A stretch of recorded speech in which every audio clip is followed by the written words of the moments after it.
60 million years ago, following the mass extinction of the dinosaurs, giant snakes roamed the Americas.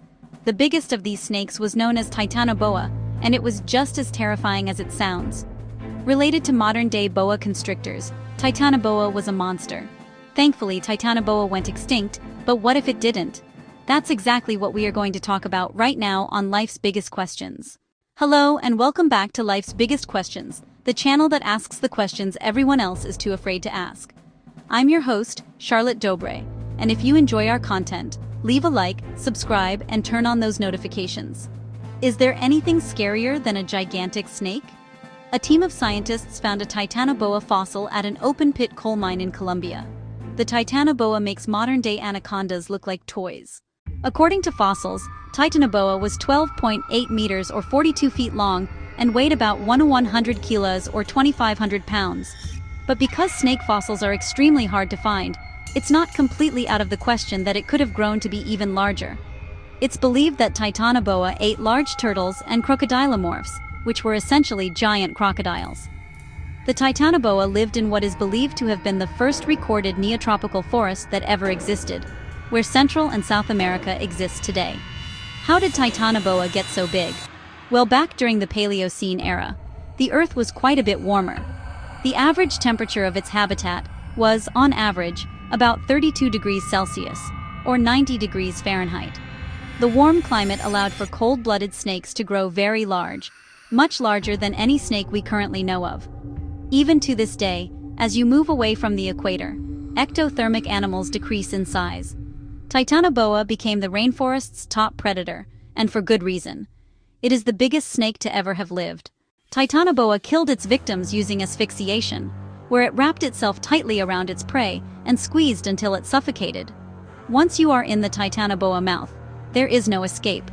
Row upon row of sharp curved teeth that point to the rear of its mouth keeps the prey moving toward the stomach. Titanoboa slithered around in water and swamps. Thankfully, Titanoboa began to go extinct toward the beginning of the Miocene era. But now that you know a little about Titanoboa, let's talk about what would happen if it never went extinct in the first place. First things first, because Titanoboa would need to live in warm climates, it would only be able to survive in rainforests near the equator. This would be good news for everyone who lived farther north or south of the equator. It would, however, mean bad news for any Central and South Americans that lived anywhere near the habitat of Titanoboa. Indigenous people in the area like the Aztecs and the Incas probably would have regarded Titanoboa as a god and would have made sacrifices to it. That is, if Titanoboa didn't prey on them. As Titanoboa hunted mostly in water, a way for forest-dwelling people to escape it could be to build their homes in trees. In modern times, there would of course be hunters who would try to track down Titanoboa for various reasons, perhaps even for food. Titanoboa meat would be considered a delicacy, one food connoisseurs would be eager to put on their plates. But catching a Titanoboa would not be easy. Navigating the difficult swampy terrain of the rainforest would be, needless to say, difficult. But one thing you could do to lure it close would be to set a trap. Crocodiles, the Titanoboa's main food source, also lived until modern day. Set a trap with a crocodile and wait for boa to come to you. Once it devoured its meal, like most snakes, it would be tired and less likely to attack. This would be the perfect time to strike.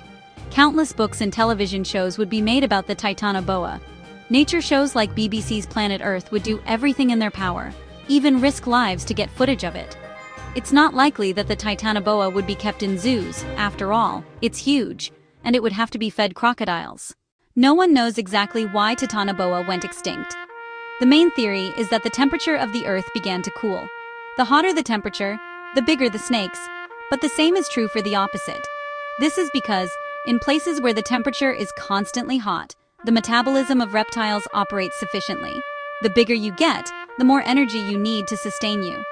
But once the global temperature began to drop, its metabolism could not adjust, and eventually, it went extinct. And I'm not mad about it. I don't know about you, but even small snakes scare the crap out of me. For now, I'm Charlotte Dobre, and you've been watching Life's Biggest Questions. If you enjoyed this video, you'll love What If Megalodon Sharks Didn't Go Extinct, clickable on the screen right now. Want to go on a Life's Biggest Questions binge? Well, we've put together a playlist for you that you should check out. Make sure notifications are turned on by clicking the bell, and we'll see you in the next video.